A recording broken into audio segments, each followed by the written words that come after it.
Hello everyone and welcome back to another episode. Today we're going to talk about Guild Wars 2 and the future of Guild Wars 2 because they have just published an article today which I think we should go through because it is super important and it's really, highlighting that Guild Wars 2 is on the right path of, getting better.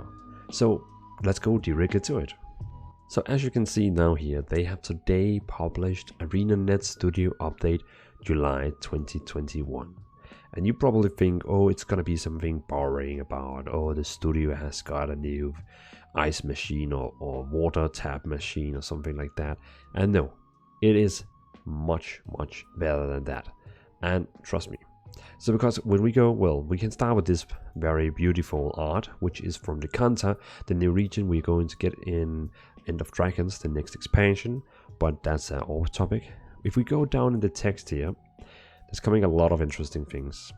So first of all, if we take it from the top, I think we should go through everything because trust me, you don't want to leave this video, you want to read through it and see what it is. Hey everyone, I'm Ruby Bayer and now you may already know me as the host of Guild Chat and other Guild Wars 2 live streams. That's the most visible part of what I do, but as a member of the community I swap to job attunement regularly behind the scenes. The rest of the community team and I have been working with development team to improve our ongoing communication with all of you. Your reaction to Guild Wars 2 live summer 2021 blog post, weekly event schedules, blog post, weekly event schedules, and skill and balance preview confirms that we are on the right track. Continuing that trend, we have some important updates to share with you today. So basically he's saying that they are working also on, as it sounds, that they're working on being better communicating with people, because one of the things that I've heard a lot of people saying about the game is that the team behind the game ignores all the players, and that's a really bad thing. If that was the truth, if that was the case, I don't want to comment on that, but but still, and we're gonna get more on that. So yeah, stay here. So a brief preamble. Hey everybody, please allow me to introduce myself. I'm JT and I lead the Guild Wars 2 franchise and ArenaNet. I've been director at the studio for a little over 6 years. ArenaNet is different. It's unlike any place I've ever been a part of. I'm honored to be part of this game, team and community. When I stepped into this role, I thought a lot about what we done well and what we still needed to do. The retrospection took me back to the studio's earliest day. ArenaNet was founded with the goal of pursuing innovation by focusing on solving players' problem first. Guild Wars and Guild Wars 2 are direct results of this pursuit. It's essential that this player-first approach is the heart of everything we're doing going forward. Today we'll be sharing some important updates about our upcoming expansion, Guild Wars 2 End of Dragons, the live game, and some changes we are making to realign ourselves with the ideals that shaped Guild Wars franchise from the very beginning. I believe that the best is yet to come for Guild Wars 2. So, okay, so this guy, he's dropping the bomb, telling who he is, he's being a director for the studio, boom for 6 years, and then we get this mystical art, which we don't really know who is, but it's pretty cool. I definitely dig it. So it's cool. It's in the new expansion we're gonna get new elite specializations, like every class can use a new weapon. So this is probably, I guess it's the Mesmer. And it looks like it's the Mesmer going with a dagger. Depending on if they already can use dagger, I can't remember that. So let's get onto it, because Guild Wars 2 End of Dragons, as expansion's development has progressed and the real world challenges of the past year and a half changed the way we live and work, it's become clear that we need a little more time to deliver our creative vision for Kanta. As a result, we're delaying the release of Guild Wars 2 End of Dragons from late 2021 to early 2022. It's not really that big deal, because it's the last months of 2021 to the first months of 2022. It's it's okay, man. It's yeah, no big deal. Also, I think it's best for them because in 2021 we're getting so many new MMOs and other games, so I think it's I think it's safe to say this is the right choice to wait to 2022, because in 2021 we're getting so many new MMOs. So yeah, let's play it safe. We appreciate your patience as we take the time to give expansions the attention it deserves. I'm incredibly proud of the work the team is doing to bring Cancer to life, and we can't wait for you to see and experience it for yourself. Don't forget to tune in on July 27th for the Guild Wars 2 Ender Dragon First Look livestream. I am super hyped for that one. I am going to watch it so much, and I can't wait to see what they're gonna show us. But don't worry, we're getting something really cool in this post also. A familiar face returns. A large part of my job is planning for the future.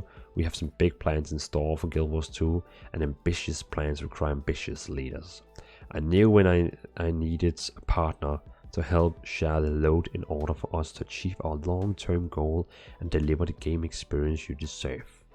I needed someone who intimately understood the franchise and, most importantly, our players. With that, I'm thrilled to announce the Guild Wars 2 game director Colin Johansen has returned to ArenaNet to help co-lead the studio with me. All aboard. Take it away, Colin. So basically, Colin Johansen, which has been working in the company before, is coming back to the game, and I think this is like a big twist for a lot of people, because this guy had a pretty good reputation of bringing the games to, helping the game in good ways. So I think also when he left, it was like a big shock for a lot of people, but now he's back. Choo choo. Hello Guild Wars community, Colin here. I'm incredibly excited to be returning to ArenaNet. When I decided to leave the studio in 2016, it was one of the hardest decisions I've made in my career. I spent over 11 years working on the Guild Wars franchise as a game designer and game director. One of the first projects I ever worked at ArenaNet was building a quest where you helped a little girl named Gwen find her lost flute, and the last project was leading the team through pre-production on the Guild Wars 2 Path of Fire expansion. Guild Wars, this community and the team at ArenaNet holds a deep place in my heart, and returning feels like coming home for me.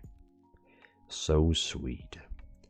Buttersweet. When JT reached out about the opportunity to lead the studio with him, we spent a lot of time talking Guild Wars, its future, and our interest in driving a renewed focus on our players.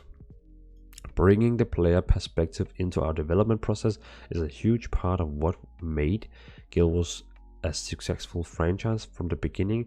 Before we launched Guild Wars and Guild Wars 2, we opened them up to public testing to gather your feedback and make improvements. After they went live, we evaluated your feedback and your actions in the game, and we used that data to make a better experience for our community.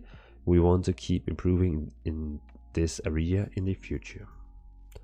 Talking is the easy part. It's what you do that matters. So let's talk about concrete steps we're taking to improve on this front. Guild Wars 2 is a big and complex with a lot of unique game experience, including living world, world versus world, player versus player, endgame, PvE, and more. Traditionally, the game director has had their attention split between overseeing development of the live game and expansions to ensure that the live game is getting attention it deserves. JT and I have created a new role that focuses on leading development strategy for the live game and ensuring that we're giving you a consistent quality experience. We felt that it was important that we found someone for the role who knew the franchise in and out and is a tireless advocate for the player. I'm pleased to announce that Josh Davis, aka Grouch, has rejoined the team as head of live operations. So basically, they felt like they needed more consistent content all the time. Like in other MMOs where you have months without anything new, this guy is focusing on that there is always something, like always coming something new, instead of we have to wait 4 years for new expansion and new content. I mean, you know what I mean. So he is making sure that people stay. Do it live. Hey Josh, Grouch Davis reporting for duty. Bridging the gap between players and developers is a passion of mine, and it's part of why and how I got into the industry to begin with. When JT and Colin asked me if I'd be interested in rejoining the studio to help recenter our development efforts on players, I couldn't possibly say no. I'm stoked to partner with such a talented team of developers to write the next chapter in Guild Wars 2's story. It's been an eventful couple of months for the live team, starting with the summer of 2021 live blog post we published back in April.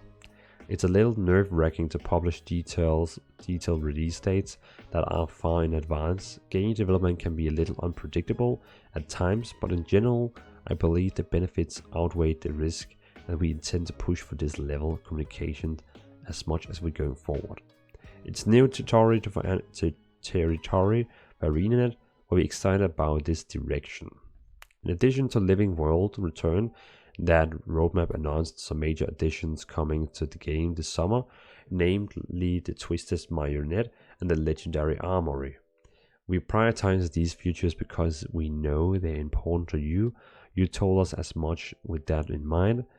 We'd like to give 2 more long-awaited updates that we know are important for many of you. So I mean, it sounds good. I mean, it sounds like they're going to listen more. It sounds like they're coming with more frequently updates. I mean, already now it's like it's very good already now. It's like, yeah, I don't know what to say, but it's just like pretty cool. And then we have this alliances win this year. World restructuring, also known as Alliance, is a future that aims to deliver more balanced world versus world experience by dynamically creating matchup using world versus world designed guilds. Alliances, a player-made collection of guilds and active WvW players as the inputs. This is in comparison to the current system that relies on world and world linking. The system will give us more flexibility and granularity when creating new matches and help address a natural fluctuations in population over time. It also gives players more agency in choosing who they want to play with on an ongoing basis.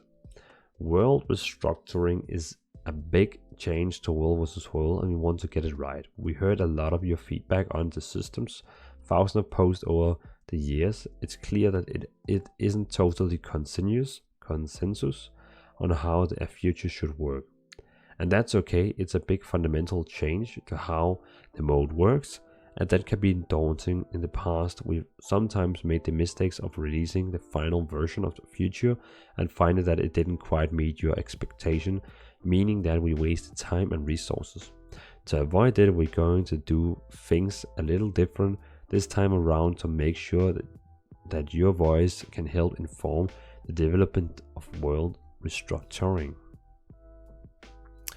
World Restructuring features will be released in multiple beta. What this means is that we'll release of the World Restructuring system, test it with you in the live game, gather your feedback, and then iterate it out for a future release.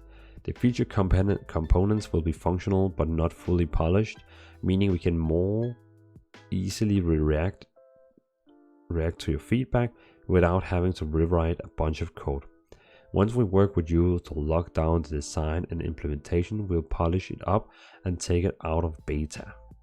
We'll be back in August to share an overview of how World Restructuring works and the timing of the first live beta events. And this one is probably the most important one. This one, like, super important. Our communication regarding this future over the last few years missed the mark.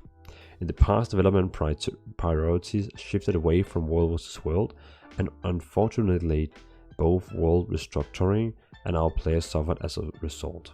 Our new leadership team views World vs. World as a cornerstone mode for Guild Wars 2, and it will be focus of our going forward.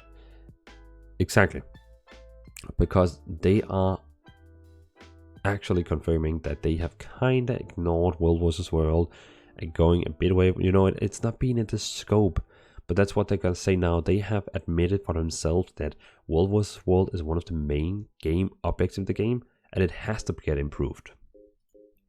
Like, I mean, they basically saying we cannot ignore this anymore. We have to support it as it's really important. I know people who just play Guild Wars only for the World vs. World. I mean, there is people who just only wants it, and that's doing them as same important as the other people. The one thing that I have most been like hyped for is this one, this client performance optimization, because I have always had a problem with Guild Wars that sometimes I felt like the game was not running well. My frame rate was low, even though I had a super new computer, because the CPU was only using like 1 core, stuff like that.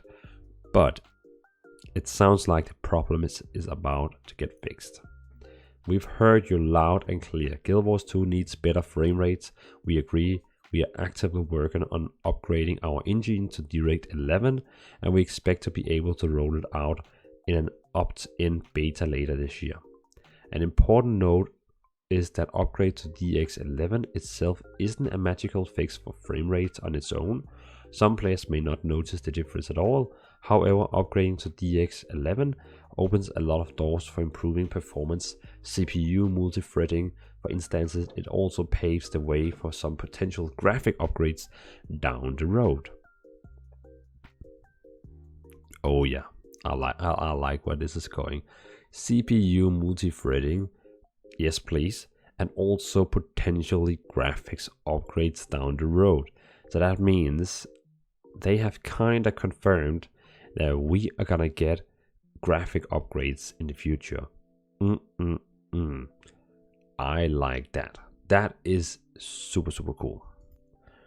Reading on, they're saying we are investing in our infrastructure engine and graphics because we're looking to the future. This is a long-term effort. So yeah, they are expanding the infrastructure so everything can become better. Until next time, here's a picture of all the, I guess, employees of the company. Very interesting. I guess they have fun Teams meetings. We are very excited for the rest of 2021, and we can't wait to celebrate with you on July 27 during the Guild Wars 2 Inner Dragon's first local live stream. We got a new trailer, future reveals and informations, news about elite specializations, yes please, beta events and details about the story, characters, arts, event design and more. We want to make sure you have many secrets to discover when you visit Kanta yourself. So while we weren't spoiling things, we still have lots of to share between now and release. We planned more Guild Wars 2 Inner Dragons livestream through the rest of 2021, and they'll each bring you more news about the new expansion. Our community is the lifeblood of all we do. Thank you for being part of it. Ruby, JT, Colin, Josh, and the ArenaNet team. Cheers for the very nice post. That's a good post. I like that. And another picture of probably Kanta. I guess this is an in-game picture, I would assume. Okay, so that was a pretty good, a pretty good article. I like that one. And what did we learn? We're gonna get performance boost. We're gonna get probably graphics boost. They're gonna focus more on world versus world. They're gonna focus more on community and talking with people. You know, it sounds like they just like they found all the issues they had with themselves and said, hey, if we want to be the biggest, we have to fix this. And they did. It sounds like they're doing it now. I know it's still it's still just talking, but I believe in them. I believe this is something they can actually do. So let's see what happens. Thanks for watching, everyone. It was a pleasure making this video. I was actually super hyped about reading this because this means there is a bright future for Guild Wars 2. If you want to play Guild Wars 2 for free, you can find down a link in the description, and you can also buy the Guild Wars 2 expansions with the link below. Using the links below will support my channel, and it is also, you can say, it's supporting my channel from ArenaNet. They're not you know, directly making me make this video. You know, it's like a partnership deal. I don't know what to say about that. Now I got on a missed track. But yeah, if you want to support me, my channel, and want to play Guild Wars 2, use the link in the description. Thanks everyone for subscribing. And subscribe if you want to see more Guild Wars 2 content. I just lost it there. Have a nice evening, and see you in another Guild Wars 2 video. Peace out.